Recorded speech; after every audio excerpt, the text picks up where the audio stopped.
Hello everyone और स्वागत है आपका अपने यूट्यूब चैनल नॉलेज ड्रिल पर। तो आज का टॉपिक है विश्व के प्रमुख मरुस्थल रेगिस्तान डेजर्ट। तो चलते हैं अपने वीडियो को आगे बढ़ाने की तरफ।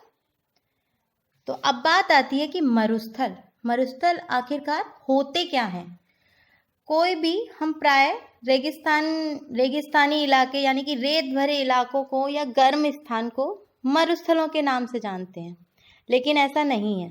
मरुस्थल ठंडे भी हैं और गर्म भी।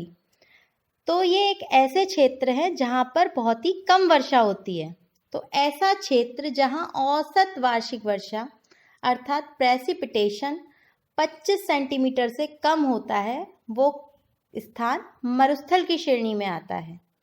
जर्मन वैज्ञानिक डॉक्टर गेहार्ड नाइस के अनुसार मानव जाति जितनी ऊर्जा एक साल में खर्च करती है, उससे कहीं अधिक ऊर्जा हमारे मरुस्थल केवल 6 घंटों में ही प्राप्त कर लेते हैं। तो ये जो मरुस्थल होते हैं ये सतत ऊर्जा कैसी कंटिन्यूअस एनर्जी के सोर्स होते हैं, स्रोत होते हैं। तो अब देखते हैं मैप में मरुस्थल। तो ये मैप मैंने ड्रॉ किया है। तो आप भी इसको जब ये वीडियो पूरा हो जाए तो मैप में ये मरुस्थल ज़रूर देखेंगे, क्योंकि भूगोल को बिना मैप के पढ़ना बेकार है। तो चलते हैं अपने मरुस्थल की तरफ। तो सबसे पहला मरुस्थल है सहारा मरुस्थल। जैसा कि हम सब जानते हैं कि सहारा मरुस्थल कहाँ है, अफ्रीका में है। सहारा मरुस्थल विश्व का विशालतम गर्म मरुस्थल है। कैसा मरुस्थल है? गर्म मरुस्थल। और इसका विस्तार किन किन देशों में है, जैसा मैं बोलती जा रही हूँ वैसा आप लिखते जाएं। इसका विस्तार है अल्जीरिया, चाड, मिस्र, लीबिया, माली, मारितानिया, मोरक्को, नाइजर, सूडान, ट्यूनीशिया। तो इतने देशों में इसका विस्तार है। और एक और बात, ये 3 पर्वत भी हैं इसके पास, घिरा हुआ है उनसे, ये एटलस पर्वत, अहागार पर्वत और तिवेस्ती पर्वत। तो ये बात जो मैंने बताई आप ध्यान करेंगे और नोट करते जाएंगे। फिर आता है कालाहारी मरुस्थल। ये आपको दिख रहा होगा, ये भी अफ्रीका में है और इसका विस्तार है बोत्सवाना, नामीबिया, दक्षिणी अफ्रीका।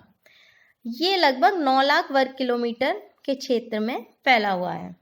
एक और मरुस्थल दिख रहा है नामेब, तो नामीबिया में है। ऐसा आप समझ लें, अच्छी तरह से इस चीज़ को समझें मैप से।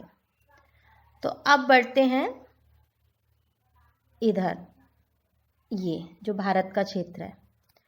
तो भारत में ये जो मरुस्थल है थार मरुस्थल, सब जानते हैं कि ये भारत में है।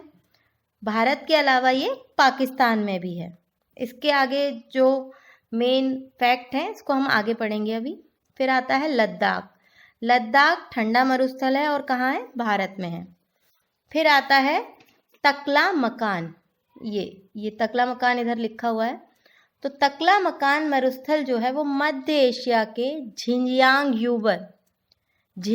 यूबर प्रांत में है, जो कि चीन में स्थित है। या फिर ऐसा कह लें कि तकला मकान कहाँ पर है मरुस्थल? चीन में। और ये 3 ओर से किन से घिरा हुआ है? तो ध्यान दें, मैं दोबारा बता रही हूँ, ये 3 ओर से घिरा हुआ है पामीर, तियानशाल पर्वत और कुनलुन पर्वत से। कौन सा मरुस्थल? तकला मकान मरुस्थल। फिर इसी के जस्ट ऊपर आपको दिखाई दे रहा है गोबी मरुस्थल। तो ये गोबी मरुस्थल कहाँ है? गोबी मरुस्थल जो है वो उत्तरी चीन और दक्षिणी मंगोलिया में स्थित है। कहाँ स्थित है? चीन और मंगोलिया में स्थित है। और ये जो गोबी है ये दुनिया का सबसे ठंडा रेगिस्तान है। कौन? गोबी मरुस्थल। तो ये अब यहाँ आते हैं अरेबियन प्रायद्वीप की तरफ। अरेबियन प्रायद्वीप में अरेबियन मरुस्थल हैं, नाफूद, हमद, रबल खाली। तो ये बात ध्यान रखेंगे। और इसके अलावा आपको इधर ये दस्ते लूट दिखाई दे रहा होगा, इधर ये दस्ते लूट और इसके जस्ट बराबर में दस्ते कबीर। ये ईरान के मरुस्थल हैं। कहाँ के मरुस्थल हैं? ईरान के मरुस्थल हैं, दस्ते लूट और दस्ते कबीर। और इधर दिखाई दे रहा है ये कराकुम, ये और काजिलकुम। कराकुम रेगिस्तान तुर्कमेनिस्तान और काजिलकुम कजाकिस्तान में है। तो ये थे एशिया और अफ्रीका के मरुस्थल। यूरोप में कोई भी मरुस्थल नहीं है। अब आते हैं ऑस्ट्रेलिया के मरुस्थलों की तरफ। ये कुछ प्रमुख मरुस्थल मैंने ऑस्ट्रेलिया के यहाँ दिखा रखे हैं, देखिए।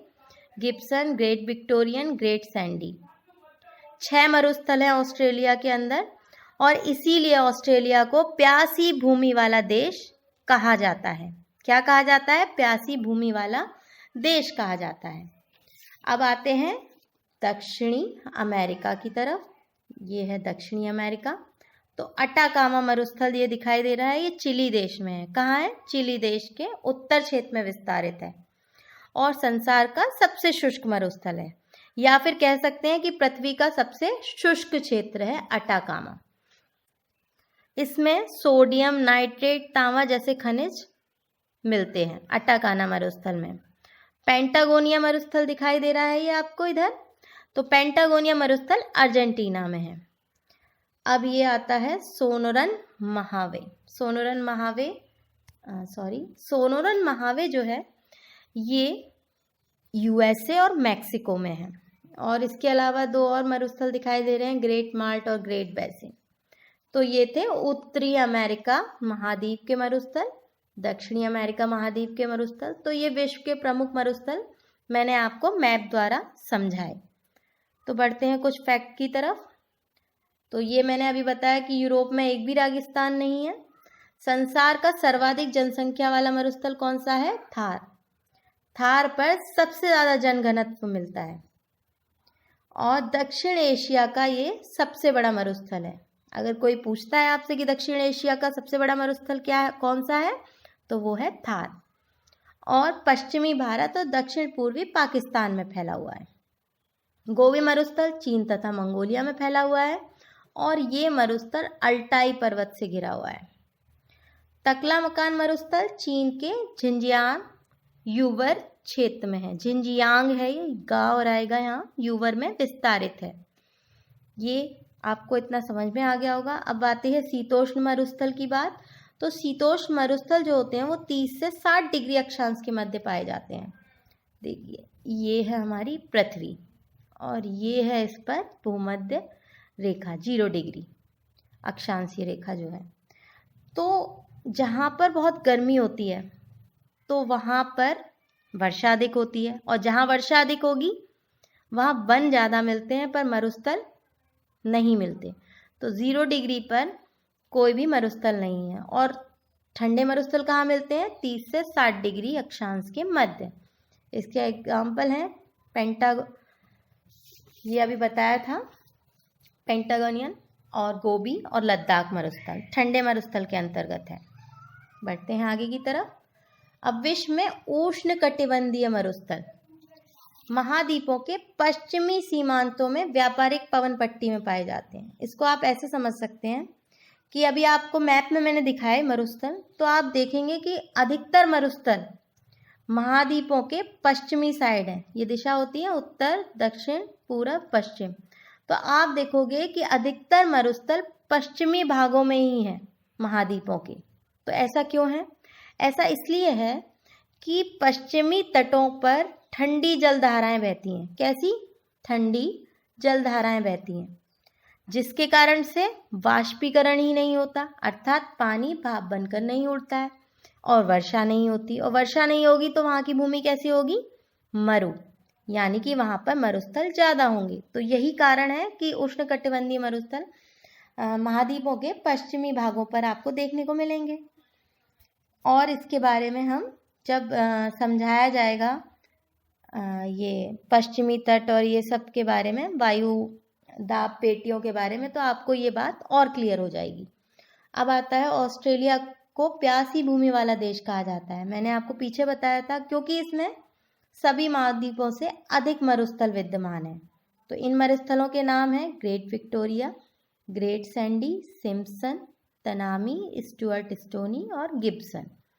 ग्रेट विक्टोरिया ऑस्ट्रेलिया महाद्वीप का सबसे बड़ा मरुस्थल है, जबकि स्टुअर्ट स्टोनी ऑस्ट्रेलिया महाद्वीप का छोटा मरुस्थल है। अब आपको स्टुअर्ट स्टोनी में स्टोनी वर्ड दिखाई दे रहा है, तो ये स्टोनी वर्ड से मतलब स्टोन से है, स्टोन का अर्थ पत्थर। तो इस मरुस्थल में रेत कम, कंकड़ पत्थर ज़्यादा मिलेंगे आपको। तो आशा करती हूँ ये आपको वीडियो जो मैंने मरुस्थलों से रिलेटेड पढ़ाई आपको अच्छी तरह समझ में आई होगी। और बार बार एक ही बात कहूँगी कि जो बातें मैंने बताई उनको आप लिखें, ऐसे ही लिखें जैसे बताई, और समझें वीडियो को, मैप के साथ समझें। भूगोल हमेशा आप मैप रख कर पढ़ाई करेंगे, चाहे कोई भी चीज़ पढ़ रहे हो, चाहे पर्वत हो, चाहे पठार हो, चाहे मरुस्थल हो।